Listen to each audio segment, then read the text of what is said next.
بسم الله الرحمن الرحيم والصلاة والسلام على سيدنا محمد وعلى آله وصحبه وسلم تسليما كثيرا طيبا مباركا فيه. Demain, nous célébrons, Inch'Allah, le salut de Sayyidina Moussa ou le passage de Sayyidina Moussa à travers la mer Rouge. C'est pour manifester tout d'abord la gratitude d'Allah Azza wa Jalla pour cette victoire. Et deuxième chose, pour tirer les leçons, Inch'Allah. Donc le jour de Arafat et le jeûne de demain dissipe ou efface les péchés d'une année aussi. C'est une grâce d'Allah Azza wa Jalla. Donc le jour de Arafat est un jour d'Allah.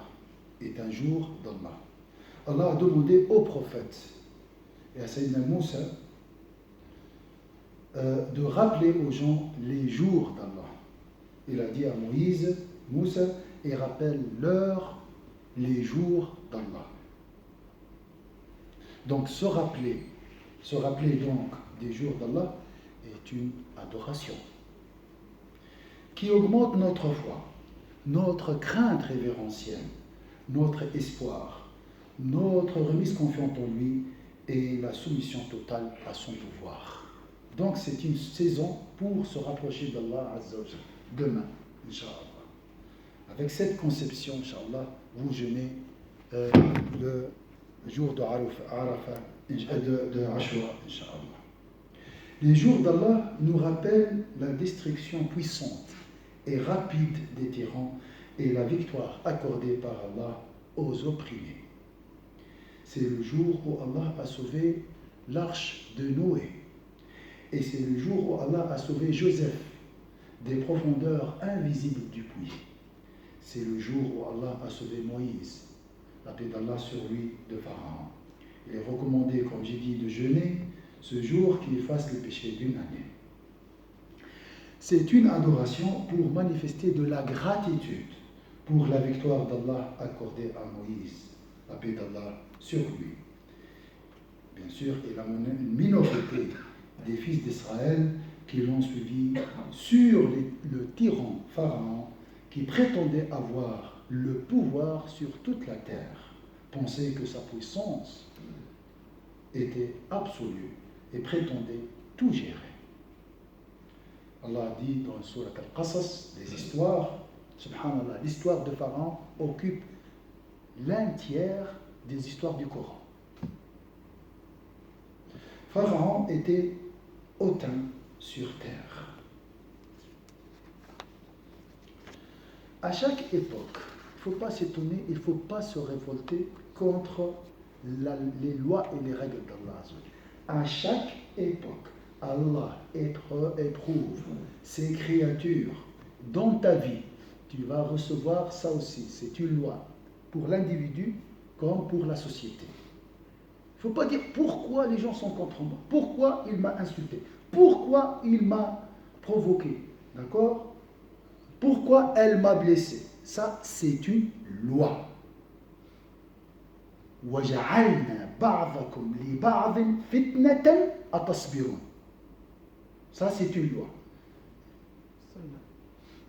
À chaque époque, Allah éprouve ses créatures par des oppresseurs pour distinguer ceux qui s'inclinent vers eux et ceux qui sont satisfaits d'Allah et de son messager. Pharaon a trouvé ce mauvais sort après 40 ans. Pourquoi 40 ans? Pourquoi ces tyrans-là sur cette terre vivent longtemps? Pourquoi ils massacrent? Pourquoi? Parce que sa tyrannie était horrible. Donc on va essayer de comprendre, et c'est pas facile de comprendre les règles de la destruction des tyrans. Il faut lire le Coran, il faut bien méditer et bien analyser cette histoire. Parce que sa tyrannie était horrible. Je ne voulais pas dire qu'elle était parfaite, dans le mauvais sens. Elle était complète, une tyrannie complète. On trouve dans cette dernière tous les piliers ou les exigences de la tyrannie. Il a rempli toutes les conditions. De la pire manière. Le premier, prétendre qu'il est Dieu. Pas tous les tyrans prétendent. Donc, expriment à haute voix qu'ils sont des tyrans, des dieux. Il a dit, je suis votre Seigneur suprême. Donc c'est la dictature,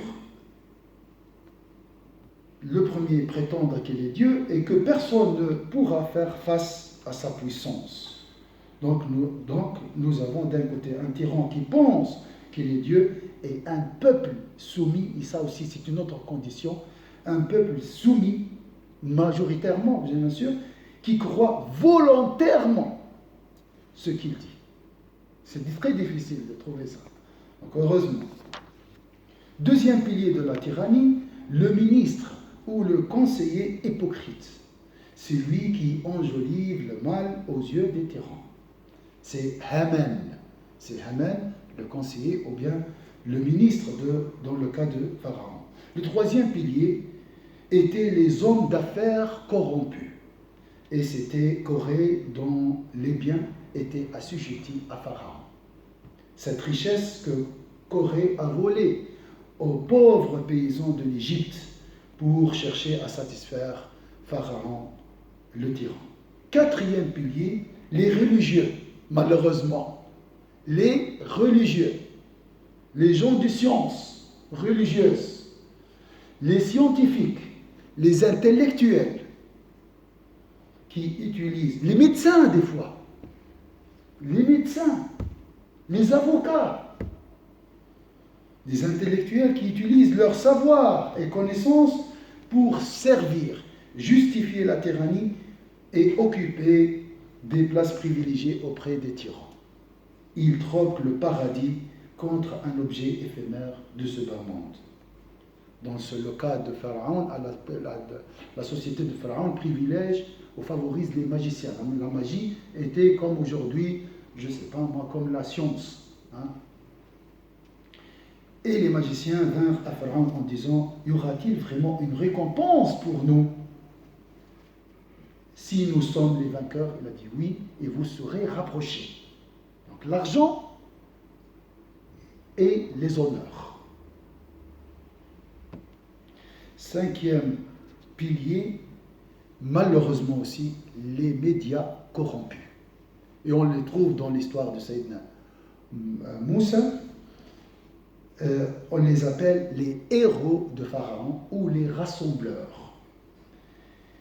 Et il fut dit aux gens par ces héros, est-ce que vous allez vous réunir afin que nous suivions les magiciens si ce sont eux les vainqueurs? Donc les médias corrompus qui désinforment la vérité et influencent l'opinion du peuple. Lorsque ces 5 piliers de tyrannie sont rassemblés, la destruction du terrain est imminente. Quand même, la miséricorde d'Allah Azzawajal envers les injustes, il va lui envoyer quelqu'un de l'intérieur, de sa famille des fois, pour lui rappeler. C'est presque le dernier avertisseur. Et ça, c'est une loi. Il doit sortir cet homme. Après quoi, les avertissements envers les tyrans ne sont d'aucune utilité. Allah Azzawajal a dit dans le Coran, et nous avons alors, imaginez ça, envoyé sur eux l'inondation, les sauterelles partout, chez eux, sous leurs oreillers, les poux, les grenouilles et le sang comme signe explicite. Mais ils s'enflèrent d'orgueil et demeurent un peuple criminel. Le peuple est devenu criminel. Il n'y a pas de chance. Quelque leçon, Allah détient le royaume des cieux et de la terre. Ça, c'est la leçon. Les royaumes des cieux et de la terre. Le bas monde est éphémère. Garde toujours espoir en Allah. Allah triomphera les opprimés, même après une longue période d'oppression. Ne soutient jamais, même avec le cœur, les tyrans. Essaye d'être juste envers toi-même. La prière à l'heure, l'invocation d'Allah, la zakat, le siyam, le hajj, juste envers ta femme, tes enfants, ton entourage, ce pays, le monde entier. Essaye d'être juste, sinon essaye d'être moins injuste. كما نقول إن شاء الله دون دعاء إن شاء الله أقول ما تسمعون وأستغفر الله لي ولكم من كل ذنب. اللهم فرج على إخواننا في فلسطين. اللهم فرج على جميع المستضعفين. اللهم انصر عبادك المظلومين. اللهم عليك بالظالمين ولا تجعلنا منهم. اللهم اجعلنا عادلين. اللهم ارزقنا العدل يا رب العالمين. وسامحنا واغفر لنا ظلمنا الظاهر والباطن. اللهم آمين يا رب العالمين.